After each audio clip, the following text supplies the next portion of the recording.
I stood in the grand foyer, watching security drag my wife out by her arms as she screamed my name. I felt powerful, victorious, finally free from the woman who'd made my life hell.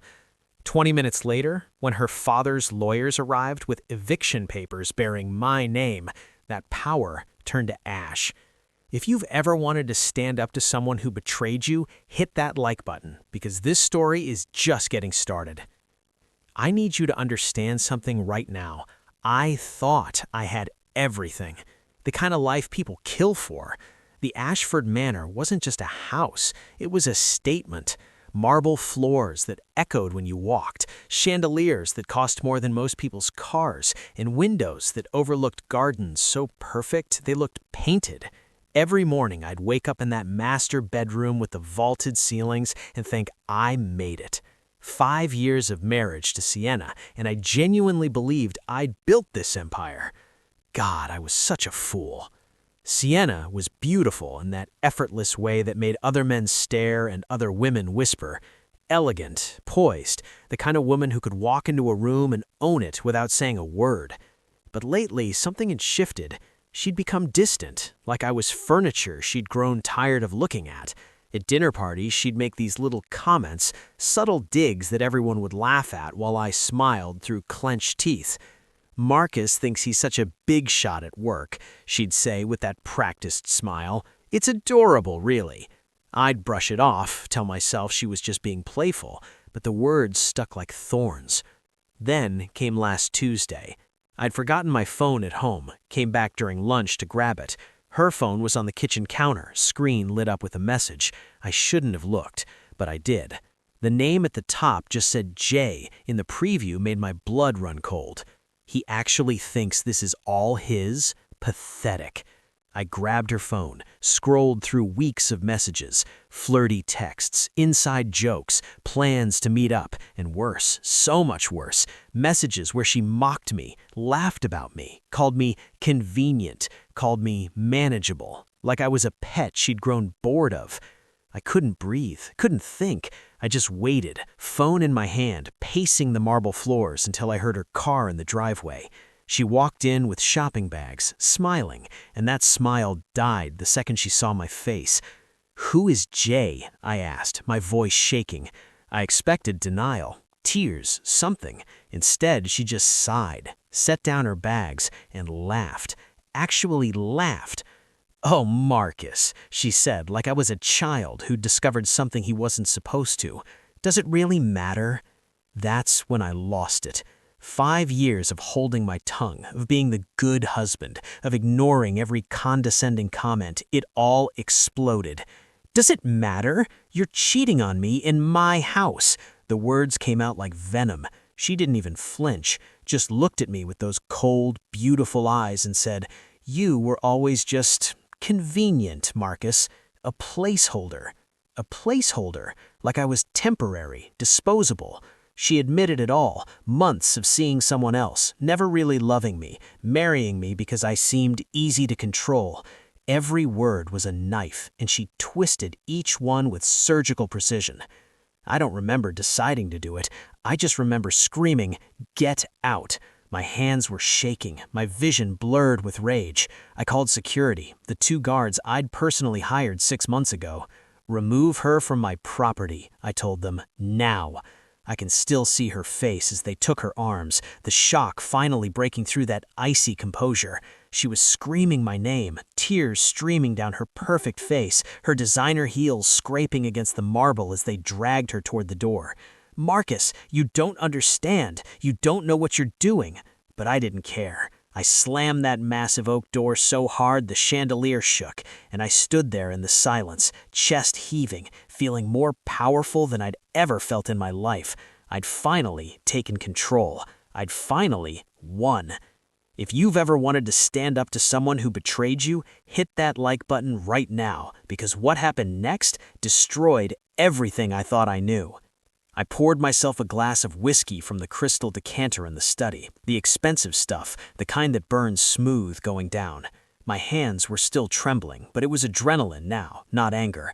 I felt like I just won a war, finally free, finally rid of the woman who'd made me feel small for so long. I grabbed my phone and called Derek, my best friend since college. "I did it, man," I said, barely able to contain the twisted satisfaction in my voice. I threw her out, just watched security drag her straight through the front door. There was silence on the other end. Too much silence. "Marcus," Derek said slowly, carefully, like he was talking to someone on a ledge. "What's name is on the deed?" The question hit me like cold water. I stopped mid-sip. "What?"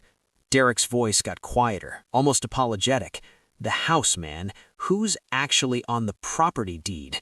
I laughed, but it sounded hollow even to my own ears. "It doesn't matter. I paid for everything. The renovations, the new kitchen, all the furniture, the—" He cut me off. "Marcus, that's not what I asked. Who owns it?" I opened my mouth to answer and realized I didn't know. I'd never actually checked, never thought to check. We got married, moved in, and I just assumed. "I need to go," I muttered before he could say anything else. That's when the doorbell rang. 20 minutes since I'd thrown Sienna out, and now 3 people in suits, so expensive they probably cost more than my car, were standing at my door. The one in front was older, gray hair slicked back, eyes like a shark. "Mr. Holloway," he said, not asking, just stating. "I'm Mr. Westford, senior attorney for the Ashford Estate Trust. We need to discuss your residency status." I actually laughed in his face. Residency status? This had to be some kind of joke. Maybe Sienna had hired lawyers to scare me, make me feel guilty. "Look, I don't know what my wife told you, but..." That's when he said it. "The Ashford Manor you're currently occupying belongs to the Ashford family. Mrs. Sienna Ashford has requested your immediate removal from the premises." Ashford? Her maiden name was Ashford. The room tilted. The Ashford Estate Trust. Ashford Manor. I'd always thought it was just the historical name of the property, something pretentious from when it was built. My mouth dried. "Her father?" I managed to choke out. Mr. Westford's expression didn't change. "Harrison Ashford, I believe you've met." Harrison Ashford. Billionaire, real estate mogul, the man whose handshake I nervously accepted at our wedding, thinking he was just some wealthy father-in-law. Oh God, no! Everything was crashing down at once. Sienna had always handled the paperwork. "You're so busy with work, honey, let me take care of the boring stuff." There was never a mortgage payment. I thought we'd paid cash or that it was a wedding gift or something. The staff, they always called it the Ashford Manor, and I thought it was just formal. My brain was racing, pulling up memory after memory, each one now dripping with new meaning. Mr. Westford pulled out a document, placed it on the entry table like he was serving a death sentence. "You have 72 hours to vacate. Mrs. Ashford has filed for legal separation as of 47 minutes ago. Your marriage grants you no ownership claim. The prenuptial agreement was quite clear on that matter." Prenup. I'd signed it 5 years ago, barely read it, just scribbled my name because I was so excited to marry her. My hands started shaking again, but this time it wasn't adrenaline. It was pure, ice-cold fear. I tried calling Sienna, blocked. Her father, his secretary wouldn't put me through. I walked to the window and saw my car in the driveway, the Mercedes I drove every day, leased under Ashford Luxury Fleet. My executive position at Morrison & Blake. I got that job 3 months after we started dating. Morrison & Blake, an Ashford subsidiary. Everything I thought was mine was never mine at all. I hired a lawyer with what little savings I actually had in my personal account. Turned out it was pathetic compared to what I thought I had. Patricia Chen walked into the coffee shop where we met, looking sharp and no nonsense, the kind of attorney who doesn't waste time on pleasantries. She listened to my story, took notes, and then looked at me with something between pity and professional detachment. "Let me be straight with you, Marcus," she said, sliding her glasses down. "I'll look into this, but if what you're telling me is accurate, you're in serious trouble." Serious didn't even begin to cover it. 3 days later, she called me back with news that made my stomach drop through the floor. The prenup I'd signed wasn't just standard protection. It was a fortress. I'd waived all claims to any Ashford family properties, businesses, or assets acquired before, during, or after the marriage. In legal terms, I had nothing. But I needed to know the truth about Jay. I needed to understand if this whole nightmare was even real, or if I'd destroyed my marriage over nothing. So I did something desperate. I hired a private investigator. Cost me $2,000 I didn't have, but I had to know. A week later, he sent me a file that made everything so much worse. Jay wasn't some random affair partner. Jay was Dr. Julian Cross, a cardiac surgeon, 42, respected, successful. The PI had photos, Sienna meeting him at cafes, walking through a hospital corridor, sitting in his office. My chest tightened looking at them, imagining confronting them both. But then I read the report more carefully. Known Sienna since childhood, family friend. The photos weren't romantic, they were clinical, professional. In one image, Sienna was looking at pamphlets, medical pamphlets. What the hell was going on? I'd lost the house. I was living in a budget hotel that smelled like industrial cleaner and disappointment. But I wasn't going to lose my dignity without answers. I demanded a meeting with Harrison Ashford himself. I sent emails, left voicemails. On the 5th day, his assistant called back. "Mr. Ashford will see you tomorrow, 2 p.m., Ashford Industries headquarters. Come alone." The way she said it made it sound like a sentencing, not a meeting. Patricia warned me before I went. "Marcus, men like Harrison Ashford don't have misunderstandings. They have strategies. Whatever you're walking into, he's already 10 steps ahead." I went anyway. I had to. The Ashford Industries building was a gleaming tower of glass and steel that pierced the sky like a monument to wealth I'd never truly understand. I was escorted to the 47th floor, led down a hallway lined with abstract art that probably cost more than I'd earned in a lifetime, and into a boardroom so massive it felt like a courtroom. And then he walked in. Harrison Ashford, silver hair, tailored suit, a presence that could crush you without him saying a word. But he wasn't alone. Sienna was there, composed, put together, looking at me like I was a stranger. My heart lurched. "Sit down, Mr. Holloway," he said, and it wasn't a request. He didn't waste time with small talk. A screen on the wall flickered to life, security footage from the mansion. I watched myself on that massive display, watched myself screaming at Sienna, throwing her jewelry box across the room, calling her nothing, ordering security to remove her like she was trash. Watching it from the outside, I looked like a monster. Harrison's voice was calm, cold. "You put your hands on my daughter's belongings and threw them. You screamed at her in a home that has been in the Ashford family for 3 generations. You called security that my company pays for, on an Ashford. In an Ashford home." Every word was a hammer, and I had no defense, because every word was true. Sienna finally spoke, and her voice was steady in a way that terrified me. No tears, no anger, just cold, measured control. "The affair evidence you found, Marcus," she said, meeting my eyes for the first time. "It was planted." The words didn't make sense at first. My brain couldn't process them. Planted? She leaned forward slightly, hands folded on the table like she was explaining something simple to a child. "Jay wasn't Julian. It was my assistant, Jade.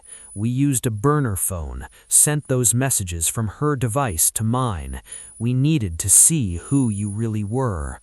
The room spun. This couldn't be real. You set me up?" My voice cracked, pathetic and small. Harrison's expression didn't change. "We tested you, Mr. Holloway, and you failed spectacularly." Sienna continued, and every word was a scalpel cutting away the last shreds of my dignity. My father suspected you married me for status, for money, for access to a world you could never reach on your own." She paused, letting that sink in.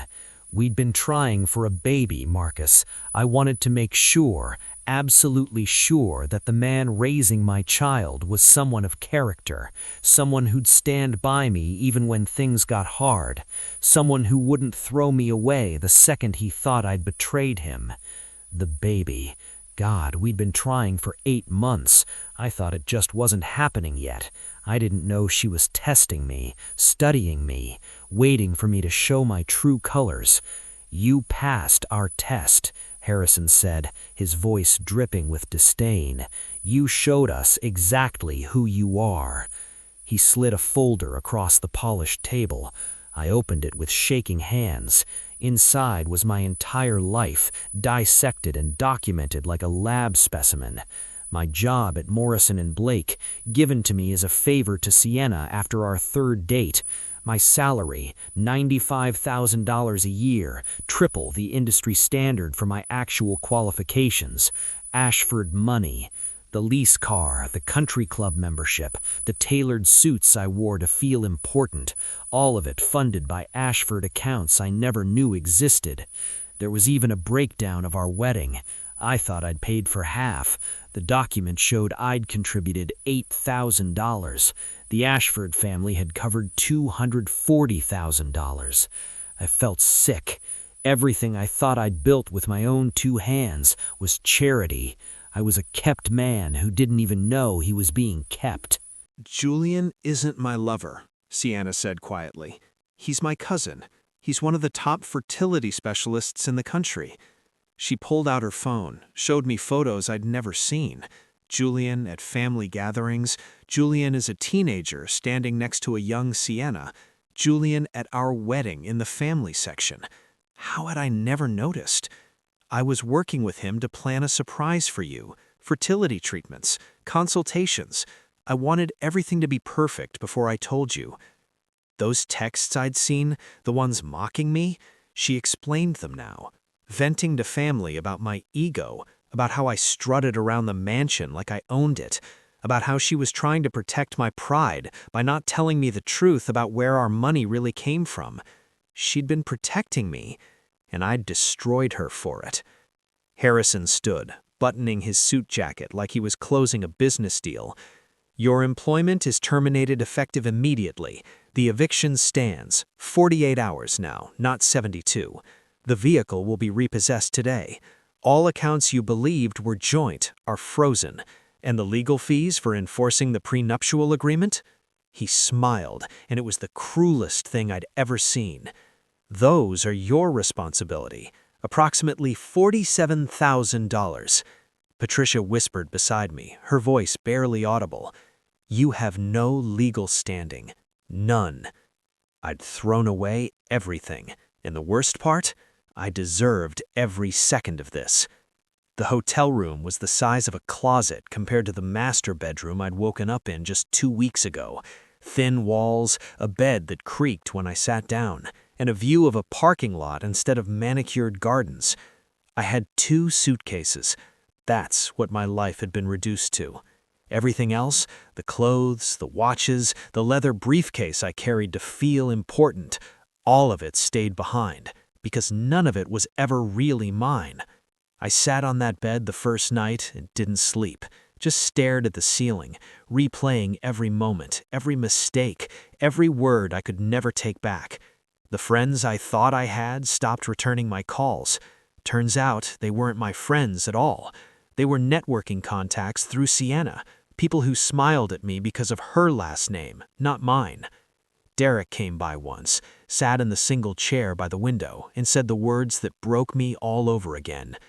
"Man, everyone knew. We all knew the Ashfords set you up with everything. We just thought you knew too and didn't care." Even my best friend had seen me as a charity case. Job hunting was a special kind of humiliation. I'd put together my resume, listed my achievements at Morrison & Blake, and sent it out to 50 companies. 3 responded. All of them passed after the interview. One recruiter was honest enough to tell me the truth. Your accomplishments look impressive on paper, Mr. Holloway, but when we dug deeper, we found that every major project you led was funded and supported by Ashford's subsidiaries. Without that backing, there's not much substance here. Not much substance. That's what my entire career amounted to. I finally found work after 6 weeks, middle management at a logistics company, $42,000 a year. It was honest work, it was mine, but every day felt like swallowing broken glass. 3 months after the eviction, I picked up a catering shift for extra cash, black tie event, some charity gala at the Riverside Grand. I was in the kitchen plating appetizers when I heard her laugh, that same musical laugh that used to make my heart skip. I shouldn't have looked. I should have stayed in the back, done my job, gone home. But I walked to the service entrance and peered through. There she was, Sienna, glowing in an emerald dress that caught the light, radiant in a way I'd never seen when she was with me. Julian was there too, standing beside her, but not as a date. He was with his own wife. And then I saw him, the man holding Sienna's hand, looking at her like she'd hung the moon. Ethan Reeves, the MC announced, a high school teacher, humble, kind-looking, the type of guy who probably drove a sensible car and genuinely cared about making a difference. Harrison was there too, shaking Ethan's hand warmly, welcoming him like a son. The kind of welcome I never got, never deserved. I watched as they announced Sienna and Ethan's engagement to applause that filled the ballroom. She was happy, truly, genuinely happy, and I was standing there in a catering uniform, invisible, holding a tray of champagne for people who'd never looked twice at me. That was my karma. Not losing the mansion, not losing the money. It was watching the woman I'd thrown away find real love with someone who valued her for exactly who she was, someone who didn't need her money to feel like a man. I went home that night to my small apartment, tiny, cramped, but paid for with my own money, and I just sat there in the silence. For the first time in months, I let myself really feel it, the weight of what I'd lost. Not the mansion, not the lifestyle, her. I'd lost her.